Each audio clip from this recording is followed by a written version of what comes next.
Yo, what's up, sports bettors? Happy Saturday. I'm going to be running you through 11 player props that I have on PrizePicks as well as ParlayPlay. So let's just go ahead, let's get into it.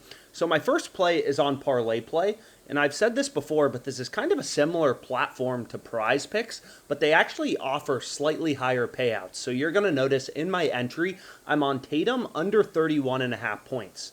Right? So if you take a look, and this is why sports betting is so fascinating to me, and also why it can be super profitable, is really as a sports bettor, you're hunting through the market, you're looking for discrepancies, you're looking for value, right? So what you're going to notice is ParlayPlay, they have Tatum's line at 31.5 points, right? I'm not betting with my gut. I'm not just saying, oh, I watched some highlights of Tatum, I think he's going to have a bad game. ParlayPlay, they have their line for Tatum at 31.5 points. PrizePicks and Underdog, they're two direct competitors, sites that work in very similar ways. They have Tatum's line at 30.5 points, right? So ParlayPlay is a point above PrizePicks and Underdog, as well as the sportsbook. So you can see here, DraftKings, BetMGM, FanDuel, they also have Tatum's line at 30.5 points. In fact, BetMGM and FanDuel, they have Tatum's under 30.5 points as the favorite outcome. So ParlayPlay's at 31.5. PrizePicks and Underdog are at 30.5, and then sportsbooks are at 30.5 with the under favored, right? FanDuel is saying Tatum is more likely to go under 30.5 points as opposed to over. That's why the under is juiced. So long story short, ParlayPlay is a discrepancy, right? Their line is too high, so we want to take the under. So that's the first player prop that I went with for today. And I've explained this before, but what's really interesting about PrizePicks, ParlayPlay, these fantasy companies. So you can see right here we have the fantasy screen pulled up. This is a new betting tool on OddsJam. It's currently free to use. It's in beta mode, testing mode. So the OddsJam fantasy screen. But essentially, what's really interesting about PrizePicks, Underdog, ParlayPlay is they don't change your payouts based on you selecting over or under. Right? If you go 6 for 6, this is your payout. It doesn't matter if we change this random soccer player to an over versus an under, you're getting the same payout. So essentially the strategy to beating, ParlayPlay, PrizePicks, these types of platforms is you want to find spots where sportsbooks have one side heavily favored. So for example, today in the Rays-Blue Jays game, Rays got, I think their first loss yesterday, is all the sportsbooks. They're all saying the same thing. Hey, Kikuchi, he's a lot more likely to go under as opposed to over, right? All of the books have his under 4.5 strikeouts as the favored outcome. So again, because ParlayPlay isn't changing our payouts based on us selecting over or under, you would want to include Kikuchi under 4.5 strikeouts. All the books have his under as the favorite outcome, so you want to include his under in your ParlayPlay entry because the under is a lot more likely to hit.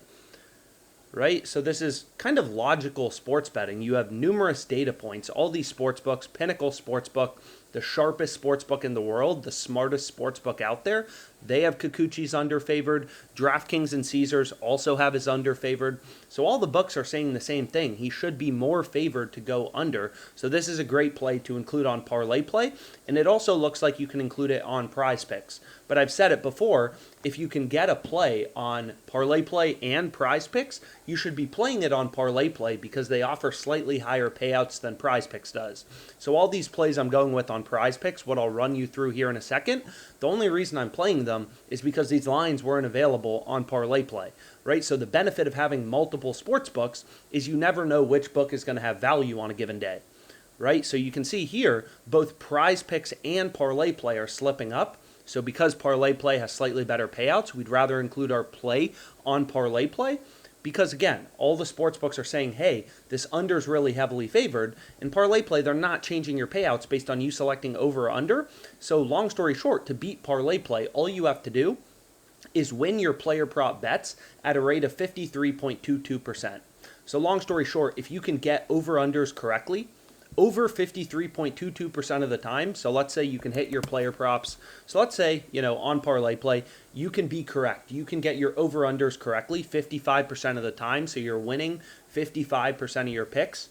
So if I can win just 55% of my picks on ParlayPlay, my ROI is going to be 17.1% long term.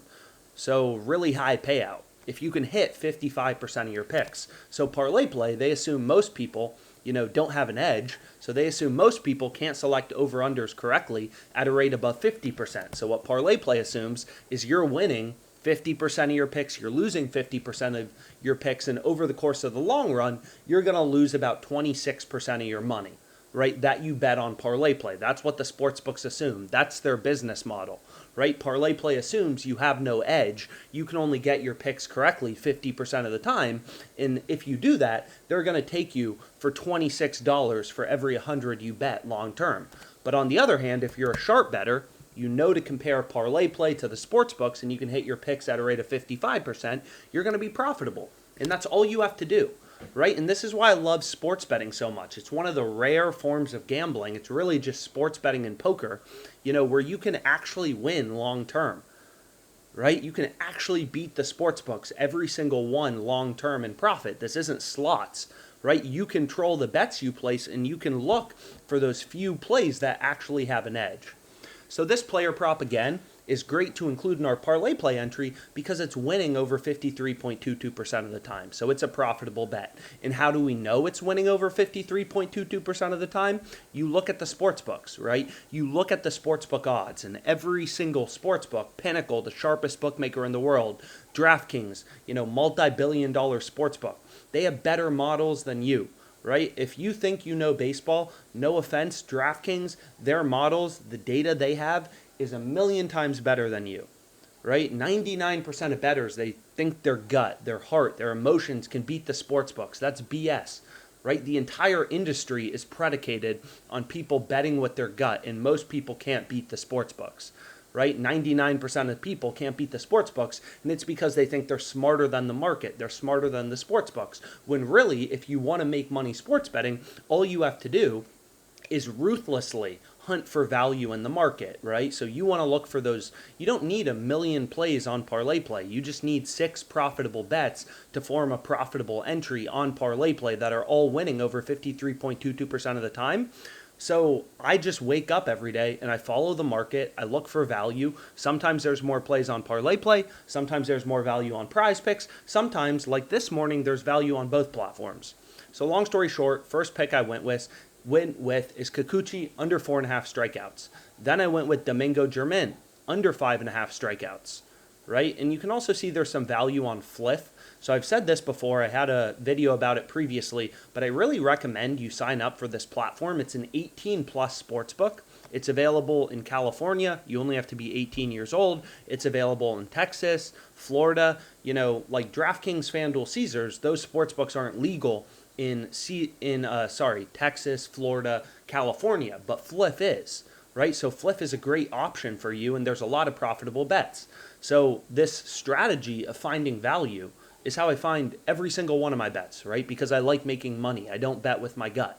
So here you can see in the Angels-Red Sox game, you would want to go with over 11 runs at plus 180 odds on Fliff. Why do you want to bet this? Look at every other sports book. No other sports book's giving you better than plus 160 odds, right? The sharpest sports book in the world, Pinnacle, they're only giving you plus 160.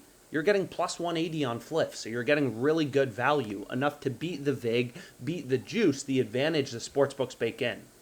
So long story short, what else do we have on parlay play? So you can see there's a bunch of value in the market right now on PrizePicks. Obviously, you'd rather go with the higher profit margin plays. So you can sort OddsJam by profit margin. Typically, I just take the highest profit margin plays from the positive expected value from the positive EV tool. Again, all this tool is doing is it's going to PrizePicks, right? So you look at PrizePicks. PrizePicks has, tens of thousands of lines. So does ParlayPlay. So OddsJam is a no BS platform. All it's doing is reading in all the lines from PrizePicks, from all the sports books, and showing you those few rare betting opportunities where you can actually have an edge. Right? So like this play in the Angels-Red Sox game, you can see Fliff actually just moved down from plus 180 to plus 175. So you got to be fast as a sharp bettor, right? Sportsbooks are looking for their mistakes as well. So you can see here, Parlay or Fliff, they just moved their line down from plus 180 to plus 175 because they realize they're giving way too much value, right?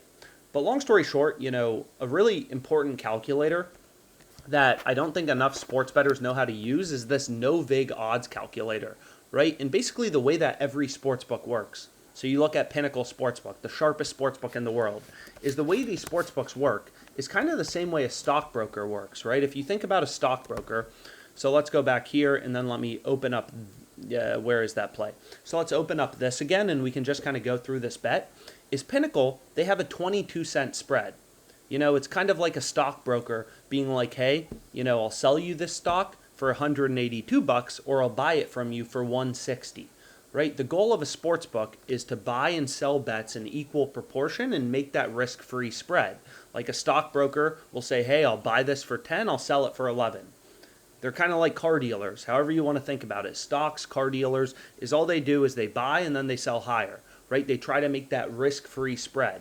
And it's no different on sportsbooks. So essentially what you can do is you can remove the spread to get the fair price, right? So for example, in the Angels-Red Sox game, Pinnacle has this plus 160, minus 182. So there's a 22-cent spread in the market, right? They're baking in a 22-cent spread. The same way a stockbroker will say, hey, I'll buy this stock for $160 and I'll sell it for $182. And then they just allow people to, trade against them. And then they try to make that risk-free $22. So essentially, what you can do is you can take a sportsbook's market and you can remove that spread. And once you remove that spread, you get what's called the fair value, right? The fair odds. So if you take Pinnacle's market, so you're going to notice this no vig odds column on OddsJam is a little different than if you just take Pinnacle's odds, right? Because OddsJam considers every sportsbook out there. DraftKings, Caesars, BetRivers. OddsJam's using all the data in the market to find the fair value.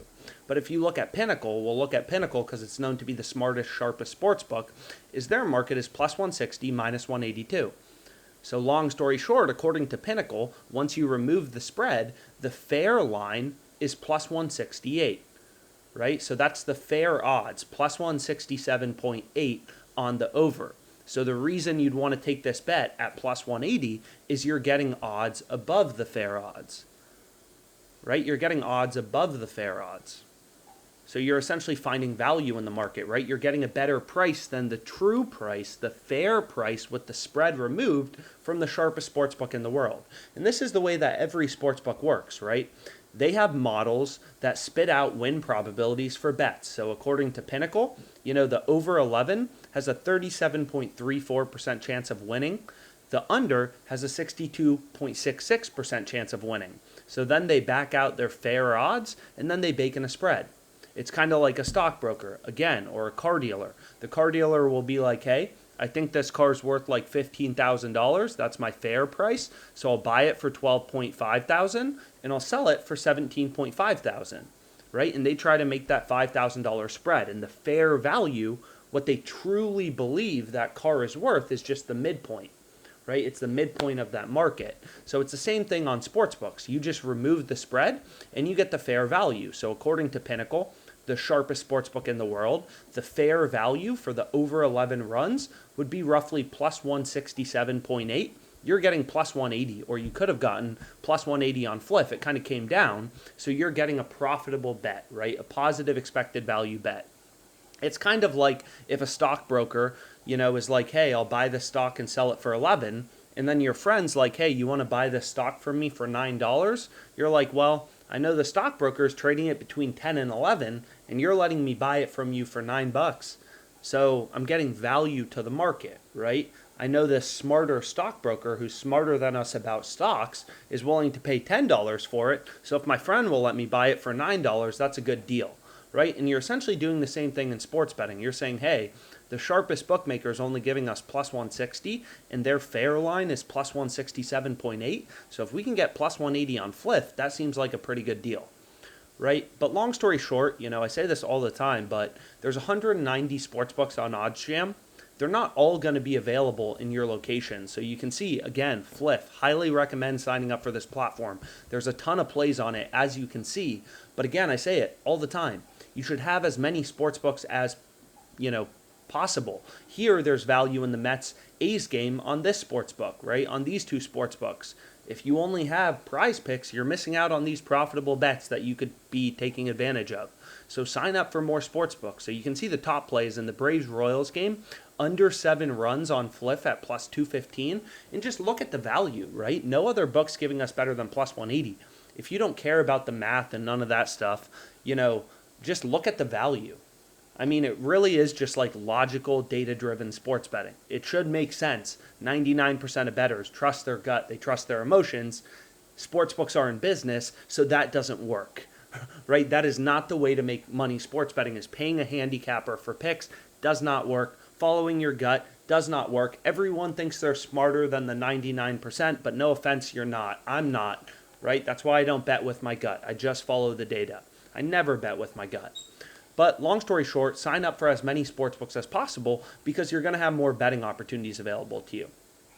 But anyways, to go back to parlay play, you need to win your picks 53.22% of the time to be profitable. So another tool you can use is right here. Again, it's free to use. It's currently in testing mode, beta mode, whatever you want to call it, and it's called the fantasy screen.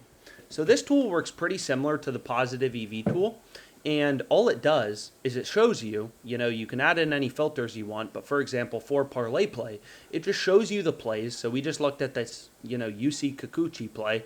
It just shows you the plays that have the highest possible win probability, right? So UC Kikuchi is 55% to go under. Why is he 55% to go under? Am I just pulling that out of my butt? No, right? You're looking at the sportsbook odds.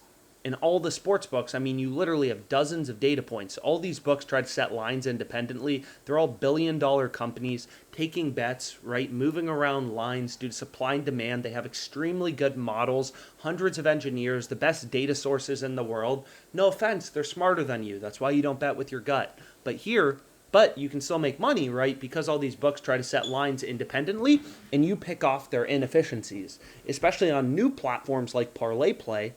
Right? ParlayPlay is a relatively new platform. It's a startup. They don't have a lot of resources. So you can still find opportunities. They still slip up sometime. Out of these tens of thousands of lines on PrizePicks, they're screwing up a few of them, and those are the plays we want to be on as a sharp sports bettor. So again, what this tool does is it just quantifies, hey, for Kikuchi, all the books have his under really heavily favored around, minus 143 odds. So this plays 55.09% to hit. So that's over 53.22%. So it's going to be profitable in your parlay play entry. If all the picks in your parlay play entry were hitting 55.09% of the time, your ROI would be 18%. Right? So pretty good. So long story short, you can use this tool on PrizePicks. You can also use it, and I have something interesting about my PrizePicks entry, but you can use it on ParlayPlay, any of these fantasy platforms. And again, I recommend you get as many as possible. So all these picks right here, this is my first entry. Kikuchi under 4.5 strikeouts, Domingo German under 5.5 strikeouts, Murray under 29.5 PRAs, Tatum under 31.5 points, Judge Rosario under 1.5 bases, right? All these plays, you can see. I'm literally just putting my money where my mouth is and following the data. It's really that simple.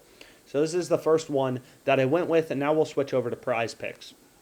So what I went with on PrizePicks, all my plays are just from this, fantasy screen as well. So again, there's different lines on PrizePicks. Patrick Wisdom over half of a base. This play's not available on ParlayPlay. You don't have PrizePicks, you're missing out on a profitable bet.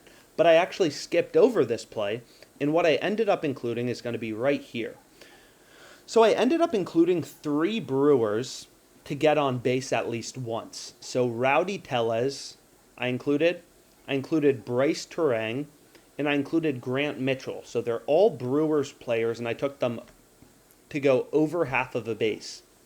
So all these plays are profitable to begin with, right? All the plays in green, you don't want to play the picks in red, right? Because these aren't winning enough to be profitable in your PrizePicks entry. Sure, for example, for Mitchell Robinson, or let's look at Draymond Green, his over 2.5 turnovers is like minus 130 odds, right? So that seems pretty good, right? Sportsbooks have his over 2.5 turnovers as the favorite outcome.